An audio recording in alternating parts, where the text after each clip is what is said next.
Valls à Berlin, le match de trop, c'est le débat qui oppose Renaud Dely de l'Obs et Guillaume Roquette du Figaro Magazine.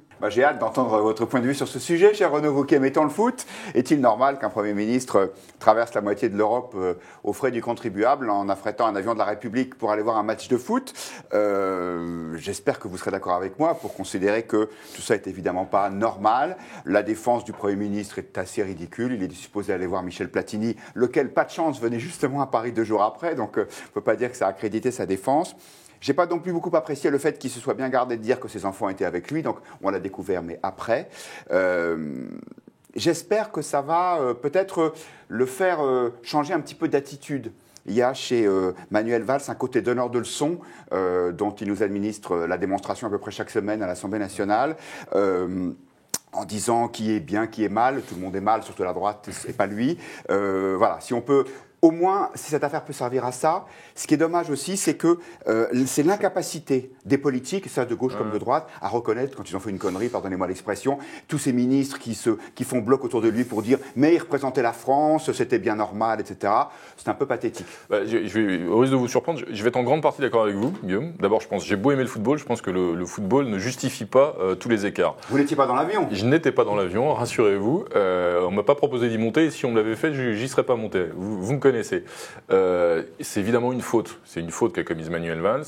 Moi, ça me sidère même d'un point de vue personnel. Je ne comprends pas qu'il ait pu commettre une faute aussi grossière, qui est à la fois une faute de communication et une faute politique. C'est-à-dire qu'il ne s'en soit pas rendu compte. Il était évident que cette escapade, cet aller-retour Poitiers-Berlin serait la seule chose qu'il resterait de son passage au congrès du PS.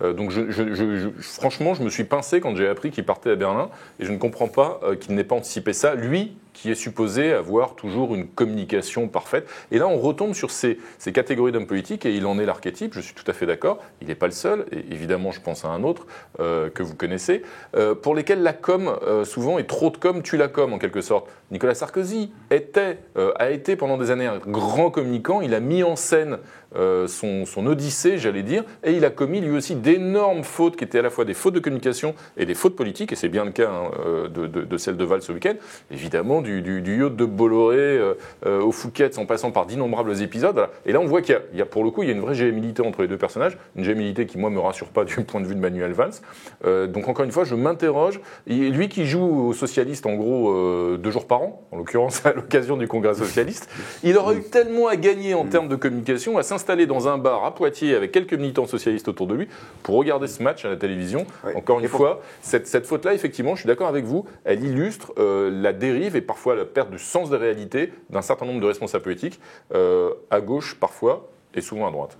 Alors oui, je ne suis pas sûr que si on faisait le compte, il y en aurait plus à droite qu'à gauche. Vous êtes tellement sévère avec Manuel Valls que j'ai à peine envie d'en rajouter. Allez-y, mais ce qui est certain, c'est que, encore une fois, dans la séquence qu'on traverse actuellement, en tout cas au moment où on enregistre cette émission, c'est-à-dire ce déni absolu, ça c'est un autre problème. C'est-à-dire qu'il y a effectivement un déni de réalité avec une incapacité à sentir ce qui se fait et ce qui ne se fait pas. Il n'y a plus de sens commun, au sens anglo-saxon du terme. Et puis, il y a aussi cette espèce d'impunité qui considère qu'on peut tout faire, parce que de toute façon, peut-être là, c'est un trait de la gauche. De toute façon, comme on est de gauche, on n'a rien à se reprocher. Et pardon, mais je fais le rapprochement avec Agnès Salle, l'ancienne patronne de l'INA, qui, vous savez, avait dépensé 40 000 € en frais de taxi. Alors, elle aussi, elle a le sens de la famille comme Manuel Valls, parce qu'elle avait donné à son fils le code du taxi. Donc, tout ça se passait en famille. C'était aussi une femme de gauche. Elle a été directrice de cabinet d'un ou deux ministres socialistes. Et peut-être que, finalement, comme on est dans le camp du bien, on a le droit de faire ça. Mais cet argument, il est terrible pour la droite, quand même. J'entends de façon... Comme on est de droite, on a le droit de tricher, etc.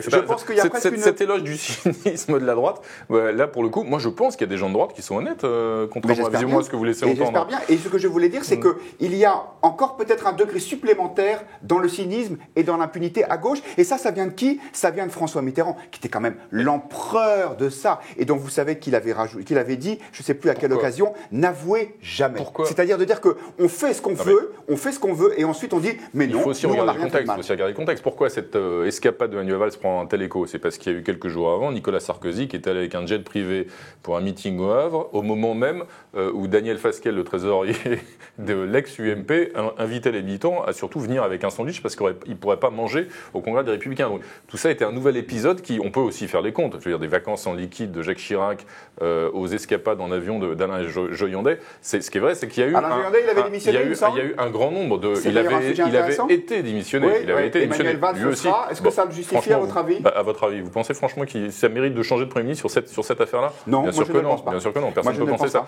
Après, sur le côté donneur de leçons de la gauche, qui est un argument que j'entends toujours aussi venant de la droite, qui vient de s'arroger la position du donneur de leçons absolu, de celui qui justement, au contraire, se pose sur l'Aventin et donne des leçons de morale maintenant et des leçons de vertu en permanence, qui, si ce n'est ceux qui viennent de créer ce parti, qui s'est auto-arrogé l'appellation de républicain. Maintenant, les républicains, je pense que c'est un piège absolu.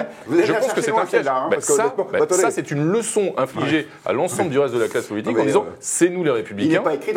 Il n'est pas écrit dans les statuts des républicains qu'on a le droit d'utiliser les Falcons de la République pour aller voir des matchs de foot. Non, c'est exactement l'inverse. Ce que je veux dire, c'est que la République, c'est par définition la vertu. Donc qui donne des leçons aux autres aujourd'hui, si ce n'est ceux qui se sont arrogés le monopole de la République? Renaud, là, vous n'êtes pas tout à fait de bonne foi. Ça vous arrive. Pour le coup, parce que vous aurez remarqué que les grands leaders de l'opposition sont extrêmement discrets dans cette affaire, parce qu'ils considèrent sans doute qu'elle n'est pas de leur niveau.